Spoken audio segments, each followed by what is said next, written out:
Shalom Bapak dan Ibu sekalian, puji syukur kepada Tuhan yang telah memperkenankan kita untuk mengikuti ibadah minggu ini di tengah segala keterbatasan yang ada karena pandemi COVID-19. Mari mengikuti ibadah dengan hati yang teduh dan tertuju kepada Tuhan. Kami undang semua jemaat bangkit berdiri. Jemaat yang terkasih, pertolongan kita adalah di dalam nama Tuhan yang menjadikan langit dan bumi. Allah yang Maha Kasih, yang kasih setianya kekal sampai selama-lamanya. Kasih, karunia, dan damai sejahtera dari Allah Bapa kita dan dari Tuhan Yesus Kristus menyertai saudara sekalian. Mulia bagi Bapa.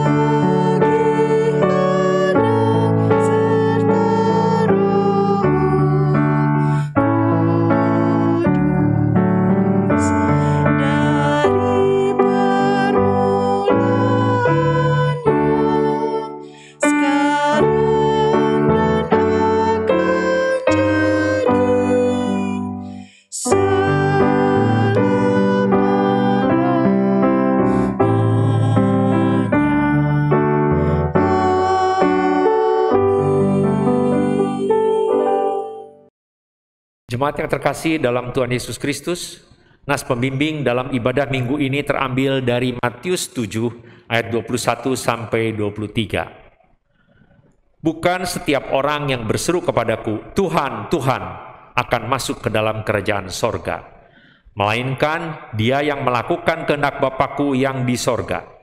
Pada hari terakhir, banyak orang akan berseru kepadaku, Tuhan, Tuhan, bukankah kami bernubuat demi nama-Mu, dan mengusir setan demi nama-Mu, dan mengadakan banyak mukjizat demi nama-Mu juga? Pada waktu itulah aku akan berterus terang kepada mereka dan berkata, Aku tidak pernah mengenal kamu, enyahlah daripadaku, kamu sekalian pembuat kejahatan.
Jemaat yang dikasihi Kristus, dengarkanlah hukum Tuhan bagi kita terambil dari 1 Yohanes 2 ayat 15 sampai 16.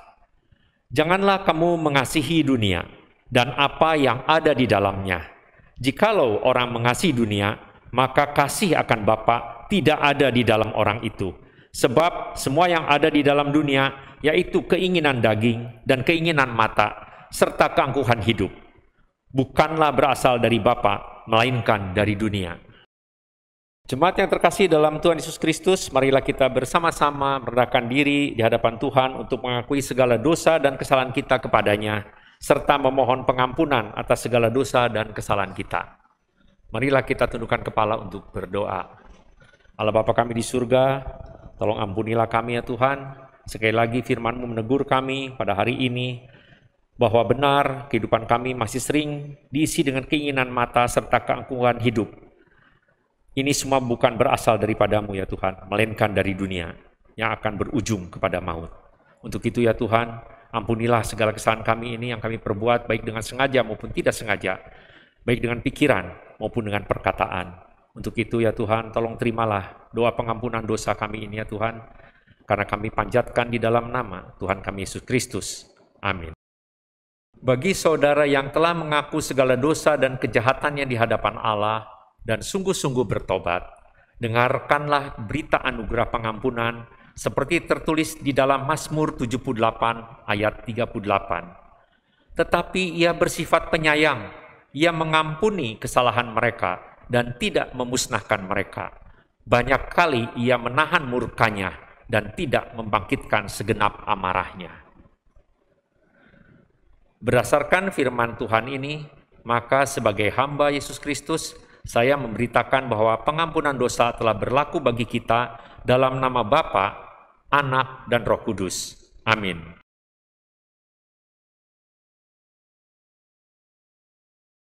Marilah kita saling memberikan salam damai karena Tuhan telah mendamaikan kita. Salam damai.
Bapak Ibu yang dikasihi oleh Tuhan Yesus Kristus, mari kita berdoa mohon pimpinan Roh Kudus sebelum kita merenungkan firman Tuhan.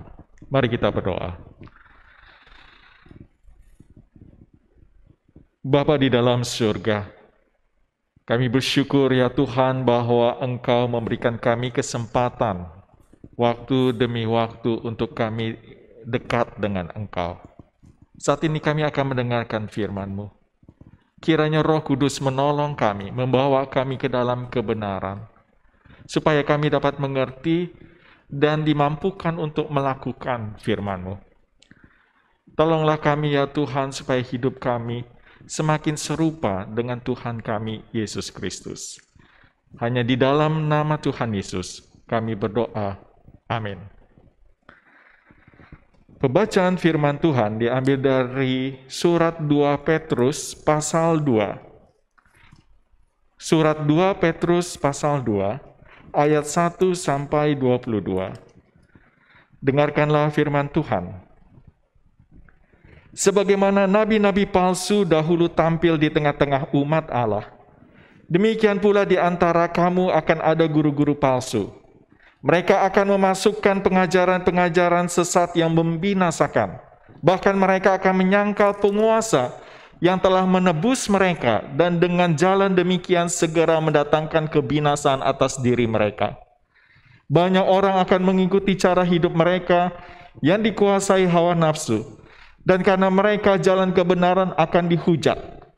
Dan karena serakahnya guru-guru palsu itu akan berusaha mencari untung dari kamu dengan cerita-cerita isapan jempol mereka. Tetapi untuk perbuatan mereka itu, hukuman telah lama tersedia, dan kebinasaan tidak akan tertunda. Sebab jikalau Allah tidak menyayangkan malaikat-malaikat yang berbuat dosa, tetapi melemparkan mereka ke dalam neraka, dan dengan demikian menyerahkannya ke dalam gua-gua yang gelap untuk menyimpan mereka sampai hari penghakiman. Dan jikalau Allah tidak menyayangkan dunia purba, tetapi hanya menyelamatkan Nuh, pemberita kebenaran itu, dengan 7 orang lain, ketika ia mendatangkan air bah atas dunia orang-orang yang fasik. Dan jikalau Allah membinasakan kota Sodom dan Gomora dengan api, dan dengan demikian memusnahkannya dan menjadikannya suatu peringatan untuk mereka yang hidup fasik di masa-masa kemudian.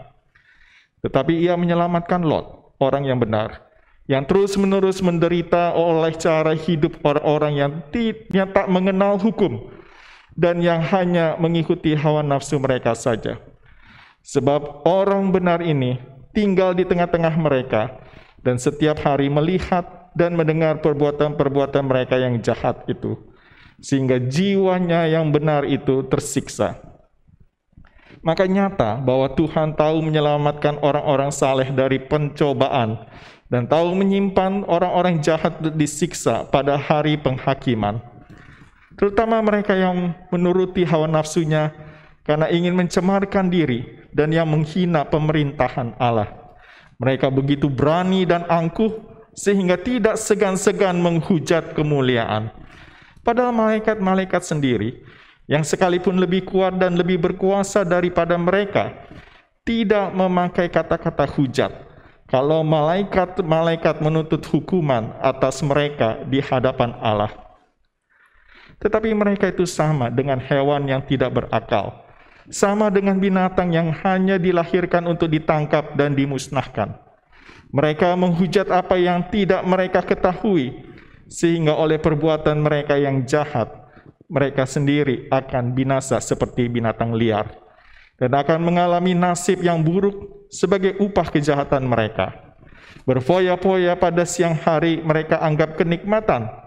Mereka adalah kotoran dan noda yang mabuk dalam hawa nafsu mereka, kalau mereka duduk makan minum bersama-sama dengan kamu. Mata mereka penuh nafsu jinah, dan mereka tidak pernah jemu berbuat dosa. Mereka memikat orang-orang yang lemah. Hati mereka telah terlatih dalam keserakahan. Mereka adalah orang-orang yang terkutuk. Oleh karena mereka telah meninggalkan jalan yang benar, maka tersesatlah mereka, lalu mengikuti jalan Bileam anak Beor, yang suka menerima upah untuk perbuatan-perbuatan yang jahat. Tetapi Bileam beroleh peringatan keras untuk kejahatannya, sebab keledai beban yang bisu berbicara dengan suara manusia dan mencegah kebebalan nabi itu. Guru-guru palsu itu adalah seperti mata air yang kering, seperti kabut yang dihalaukan taufan. Bagi mereka telah tersedia tempat dalam kegelapan yang paling dahsyat, sebab mereka mengucapkan kata-kata yang congkak dan hampa, dan mempergunakan hawa nafsu cabul untuk memikat orang-orang yang baru saja melepaskan diri dari mereka yang hidup dalam kesesatan. Mereka menjanjikan kemerdekaan kepada orang lain, padahal mereka sendiri adalah hamba-hamba kebinasaan. Karena siapa yang dikalahkan orang, ia adalah hamba orang itu. Sebab jika mereka, oleh pengenalan mereka akan Tuhan dan Juru Selamat kita Yesus Kristus, telah melepaskan diri dari kecemaran-kecemaran dunia, tetapi terlibat lagi di dalamnya, maka akhirnya keadaan mereka lebih buruk daripada yang semula. Karena itu bagi mereka adalah lebih baik jika mereka tidak pernah mengenal jalan kebenaran daripada mengenalnya, tetapi kemudian berbalik dari perintah kudus yang disampaikan kepada mereka. Bagi mereka, cocok apa yang dikatakan peribahasa yang benar ini. Anjing kembali lagi ke muntahnya, dan babi yang mandi kembali lagi ke kubangannya. Berbahagialah setiap orang yang mendengarkan firman Allah dan yang memelihara dengan setia dalam kehidupannya. Haleluya.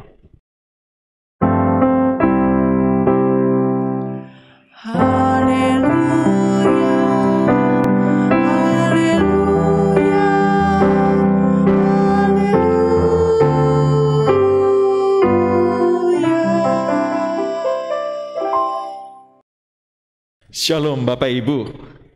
Sebenarnya kita tidak heran bahwa sampai saat ini, sampai detik ini, kita selalu mendengar ada orang yang mengatakan, jangan ikutin ajaran itu.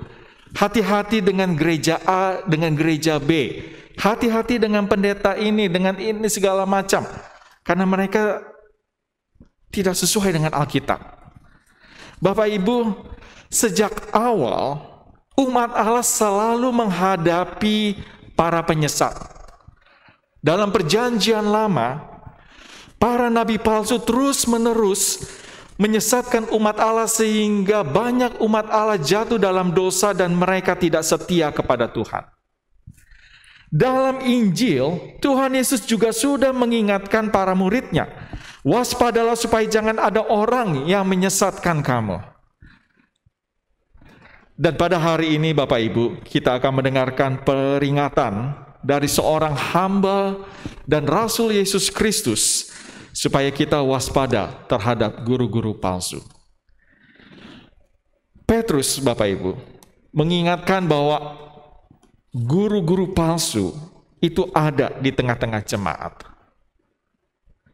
Dan pada dasarnya mereka menyangkal Sang Penebus yaitu Kristus Yesus sebagai Tuhan dan penguasa. Bapak Ibu, guru-guru palsu itu, mereka mengaku dirinya diutus oleh Allah untuk membawa pesan Allah, tetapi sesungguhnya Allah tidak pernah mengutus mereka. Mereka berpura-pura memberitakan pesan Allah, tetapi sebenarnya mereka menyampaikan pikiran mereka sendiri. Ajaran mereka tidak didasarkan pada wahyu Allah, pada kebenaran yang Allah sampaikan di dalam Alkitab. Juga mereka melakukan berbagai macam cara untuk menipu orang-orang Kristen. Mereka diam-diam memasukkan ajaran mereka yang merusak dan membinasakan sehingga membuat banyak orang Kristen tersesat, jatuh dalam dosa dan menerima penghukuman. Akibatnya, Bapak Ibu, jalan kebenaran dihujat dan dibicarakan secara buruk oleh banyak orang. Berapa banyak kemudian orang mengatakan bahwa orang Kristen itu seperti ini, seperti itu, dan berapa banyak orang yang kemudian menjadi tidak percaya kepada Yesus Kristus oleh karena kesaksian orang Kristen yang begitu buruk. Bapak Ibu, mereka adalah orang yang terlatih untuk berbuat jahat, sehingga mereka mampu mempengaruhi orang-orang lemah, orang-orang yang baru percaya kepada Yesus Kristus tetapi belum kuat imannya. Berapa banyak orang yang baru bertobat, kemudian mereka melihat kesaksian orang Kristen yang begitu buruk, yang tidak ada bedanya dengan cara hidup dunia ini, yang tidak menunjukkan sebuah perbedaan antara hidup kudus dan hidup kudis. Karena itu Bapak Ibu, kita harus terus mendukung dan mendoakan para petobat baru. Dan bukan saja para petobat baru, kita harus mendoakan semua orang Kristen supaya jangan jatuh di dalam penyesatan-penyesatan. Tuhan Yesus berkata, dari buahnya lah kamu mengenal mereka. Kita memang seringkali tidak sanggup, sebenarnya mereka berbicara begitu hebat, tampaknya apa yang mereka bicarakan itu benar, mereka mengutip firman Tuhan dari ini, dari kitab ini, dari surat ini, dan tampaknya apa yang mereka bicarakan itu benar. Kita seringkali menjadi sulit membedakan apakah ajaran ini adalah ajaran sesat atau ajaran yang benar. Bapak Ibu, Petrus di dalam 2 Petrus pasal 2 ini yang tadi kita baca, dia membicarakan bagaimana kesesatan yang ada di sana, yang dilakukan oleh guru-guru palsu, dan yang membawa orang-orang yang lemah itu mengikuti cara hidup mereka. Petrus mengatakan ada perilaku seksual yang permisif, ada keserakahan atas uang, ada kebohongan cerita. Bapak Ibu, guru-guru palsu itu benar-benar dikuasai oleh nafsu zina. Dikatakan di sana di pasal 2 ini bahwa mata mereka itu selalu mencari wanita cabul yang bisa mereka ajak tidur. Mata mereka begitu liar. Mereka mencari-cari wanita yang siapa yang bisa mereka ajak untuk tidur bareng. Mereka sungguh-sungguh keterlaluan dan tingkah laku mereka sangat buruk. Inilah buah dari ajaran yang sesat. Pada siang hari mereka berfoya-foya dan kelakuan mereka tampak seperti tidak ada batasnya. Mereka berbuat sesuatu apapun yang mereka mau. Mereka tidak peduli. Tetapi juga mereka mengajak orang-orang Kristen yang baru bertobat, orang-orang yang lemah untuk hidup mengikuti cara hidup mereka. Petrus juga mengingatkan tentang betapa serakahnya guru-guru palsu itu. Mereka tidak puas mencari untung lebih banyak demi kepentingan pribadi mereka. Dengan cara mereka mengarang cerita-cerita isapan jempol, cerita-cerita bohong yang sesungguhnya tidak benar. Karena serakahnya dan begitu serakahnya, Petrus sampai-sampai membandingkan guru-guru palsu itu dengan Nabi Bileam yang serakah. Keserakahan dan kebebalan Bileam adalah karena Bileam begitu mencintai uang. Ia akan menerima uang banyak apabila dia mau mengajak orang-orang Israel berdosa. Persis seperti guru-guru palsu yang mereka lakukan. Luar biasa Bapak Ibu, apa yang harus dihadapi oleh jemaat mula-mula pada waktu itu. Karena kehidupan moralitas yang ada di sana adalah sungguh-sungguh orang Kristen diuji pada waktu itu. Bahkan di dalam acara gereja, acara persekutuan, waktu orang-orang Kristen berkumpul makan sebagai persekutuan bersama, guru-guru palsu itu hanya mau memuaskan diri mereka dengan bermabuk-mabukan dan berdusta. Petrus mengatakan mereka sungguh-sungguh seperti noda dan cacat yang mengotori perjamuan bersama dengan Tuhan dan membuat jemaat Tuhan menjadi malu. Dan yang terakhir, Bapak Ibu, kesesatan yang dibicarakan oleh Petrus, bahwa guru-guru palsu itu terlalu berani, angkuh, sombong, ceroboh, gegabah, sehingga mereka tidak merasa takut dan gemetar untuk menghina makhluk-makhluk surgawi. Kalau kita baca Bapak Ibu dalam Yudas 8 dan 9, dikatakan di situ bahwa malaikat Mikael sendiri tidak berani menghujat iblis. Malaikat-malaikat yang jauh lebih kuat dan berkuasa daripada guru-guru palsu tidak berani memakai kata-kata penghinaan ketika menuduh makhluk-makhluk itu di hadapan Tuhan. Begitu keterlaluan mereka, begitu berani, begitu sombong, begitu merasa hebat. Mereka berbuat sesuatu tanpa berpikir terlebih dahulu.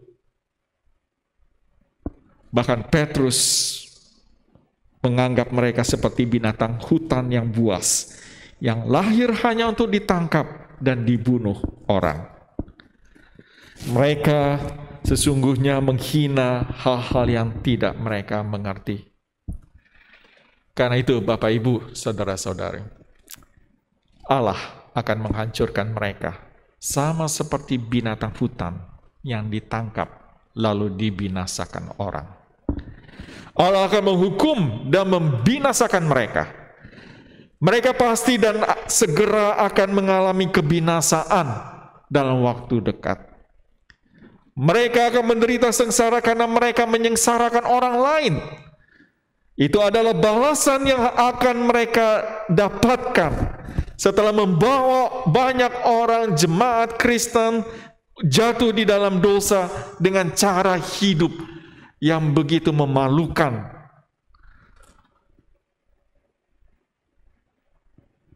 Mungkin bukan saja guru-guru palsu, tetapi seringkali dalam kehidupan kita sebagai orang Kristen, bahwa hidup kita yang seharusnya menjadi teladan, menjadi contoh yang baik, tetapi menjadi teladan dan contoh yang buruk dengan cara hidup kita yang sama seperti dunia ini.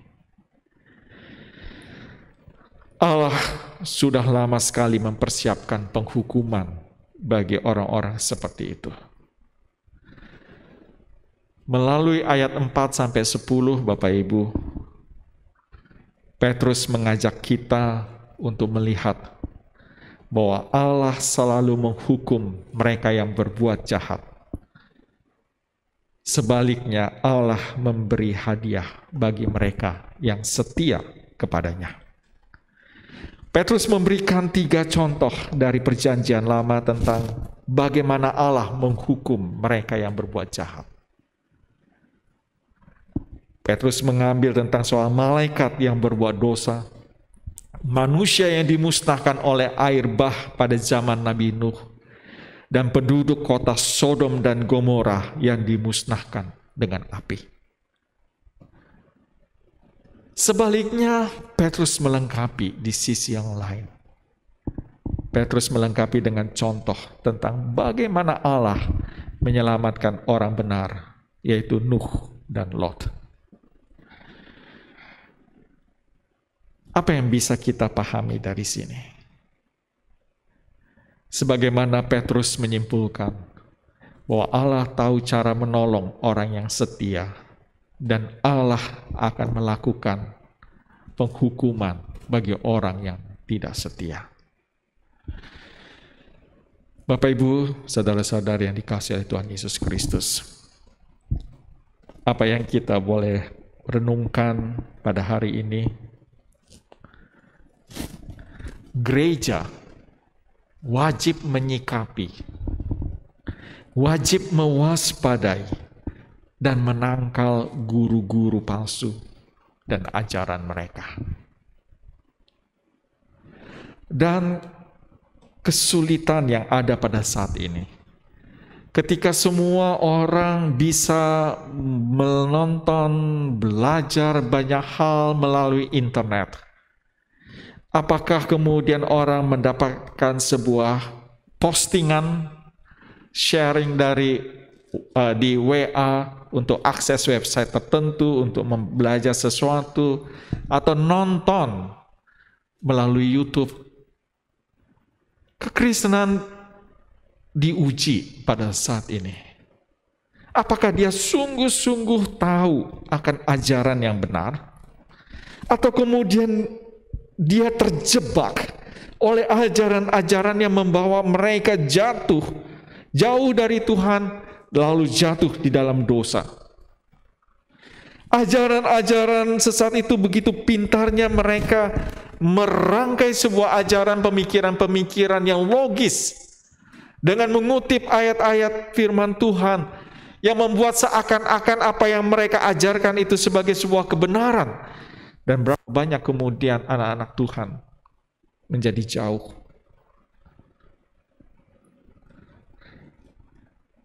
Mari Bapak Ibu, sebagai pemimpin gereja perlu berhati-hati, perlu terus memastikan jemaatnya di dalam soal pengajaran.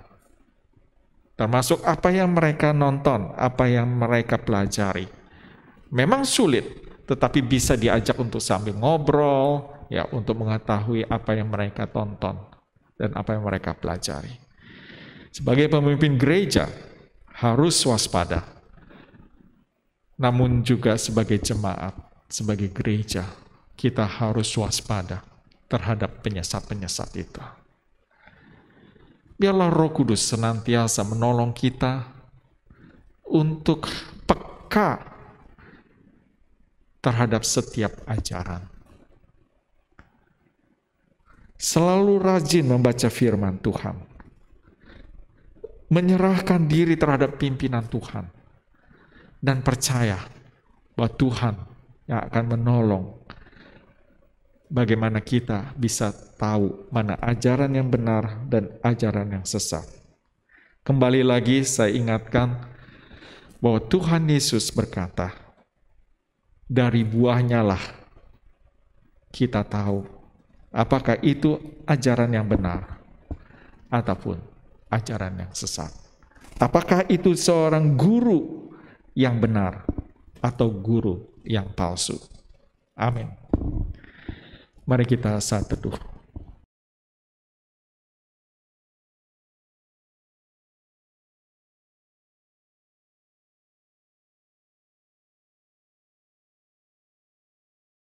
Untuk meresponi firman Tuhan, marilah kita mengucapkan pengakuan iman kita seturut dengan pengakuan iman rasuli. Kami undang jemaat bangkit berdiri.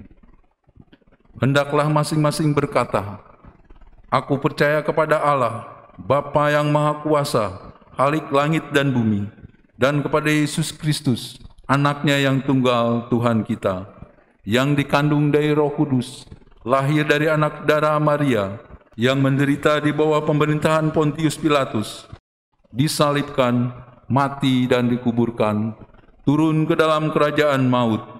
Pada hari yang ketiga, bangkit pula dari antara orang mati, naik ke surga, duduk di sebelah kanan Allah, Bapa yang Maha Kuasa, dan akan datang dari sana untuk menghakimi orang yang hidup dan yang mati. Aku percaya kepada Roh Kudus, gereja yang kudus dan am, persekutuan orang kudus, pengampunan dosa, kebangkitan orang mati, dan hidup yang kekal. Amin.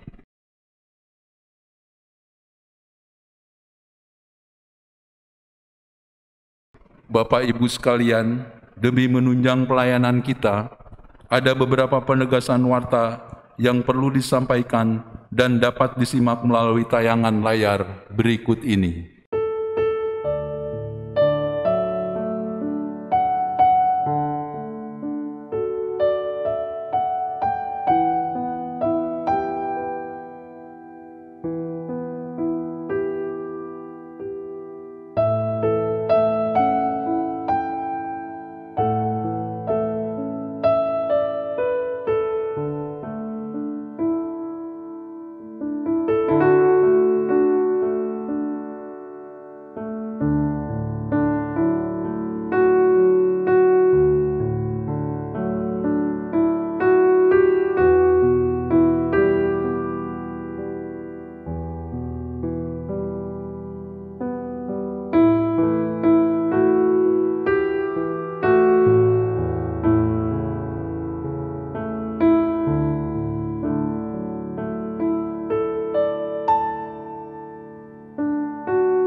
Kini saatnya kita menyampaikan doa syafaat kita kepada Allah, Tritunggal kita. Untuk itu marilah kita tundukkan kepala.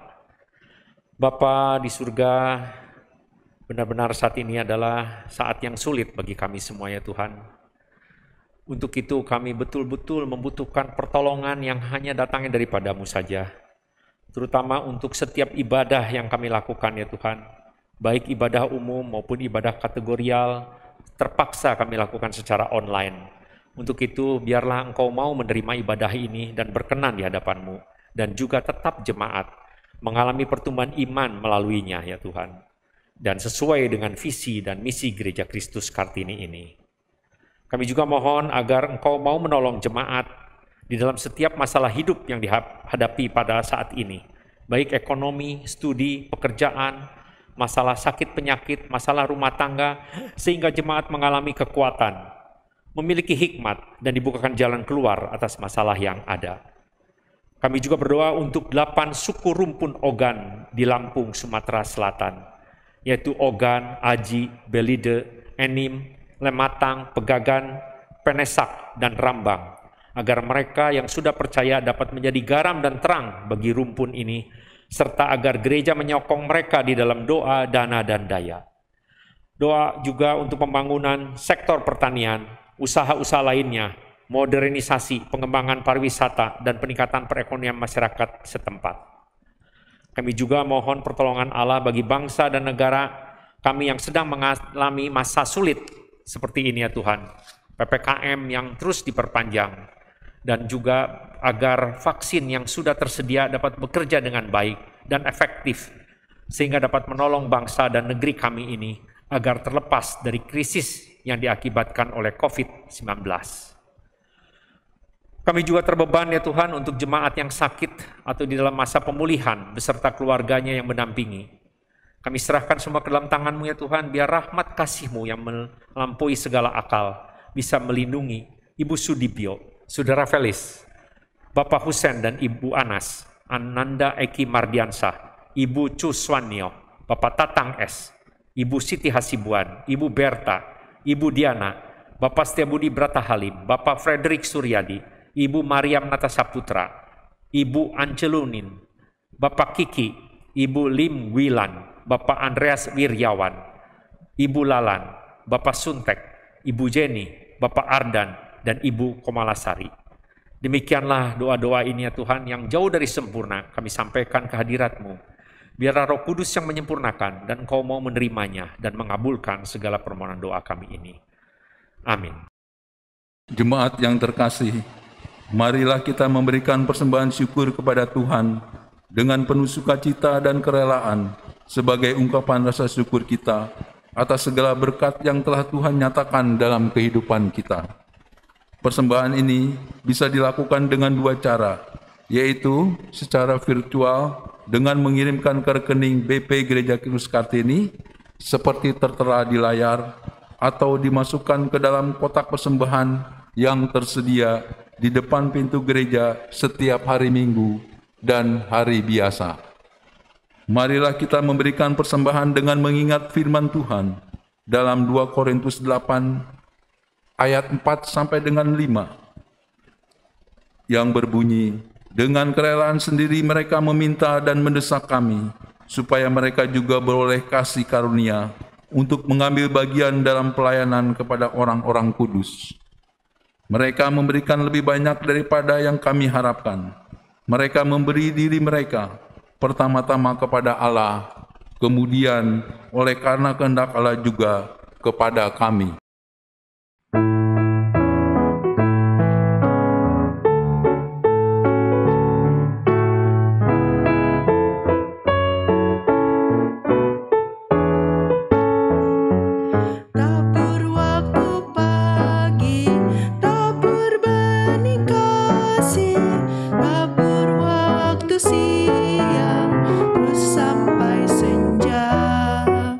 Nantikan Tuhan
masuk lumbungnya, kita bergembira bawa berkasnya.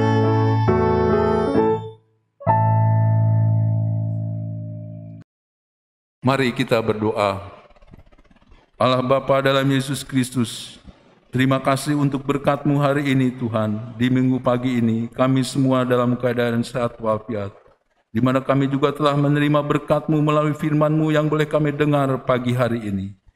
Bapa, pada kesempatan kali ini kembali kami datang kepada-Mu Tuhan, membawa persembahan syukur kami dengan kerelaan hati kami. Bapa, kami mohon Bapa, berkatilah persembahan kami ini, agar boleh menjadi berkat bagi jemaat-Mu, bagi orang-orang di sekitar kami, dan yang terutama adalah untuk kemuliaan nama-Mu di Gereja Kristus Kartini ini. Bapa, kami dalam doa juga Tuhan untuk anak-anak-Mu yang akan menggunakan dan mengelola persembahan ini. Pakailah mereka Bapa dengan rasa takut akan Engkau. Terima kasih Bapa, dalam nama Tuhan Yesus Kristus kami berdoa. Amin. Jemaat sekalian, pulanglah dengan sukacita dan damai sejahtera.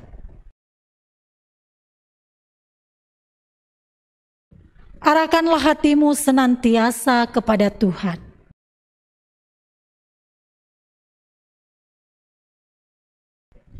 Jadilah saksi Tuhan yang setia.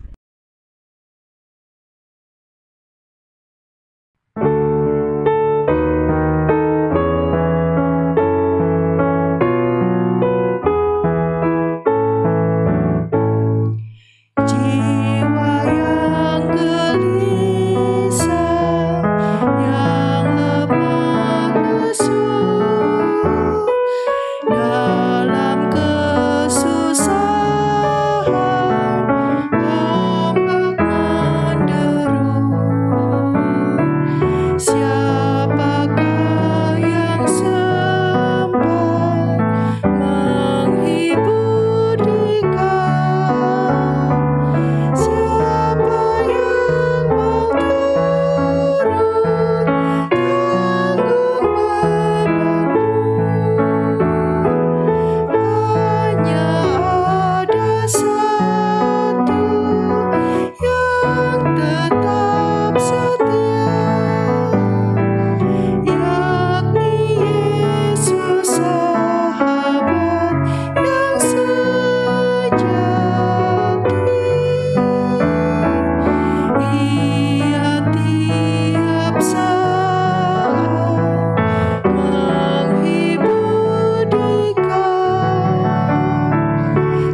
Jemaat yang terkasih dalam Yesus Kristus, marilah kita menerima berkat dari Tuhan.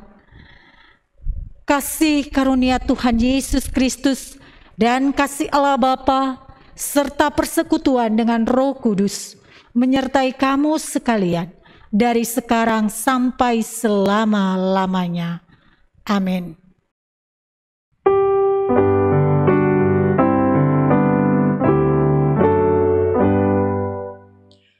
Kepada Allah beri puji, serta kepada Al-Masih, Roh Kudus muliakan, berkuasa dan berkasihan.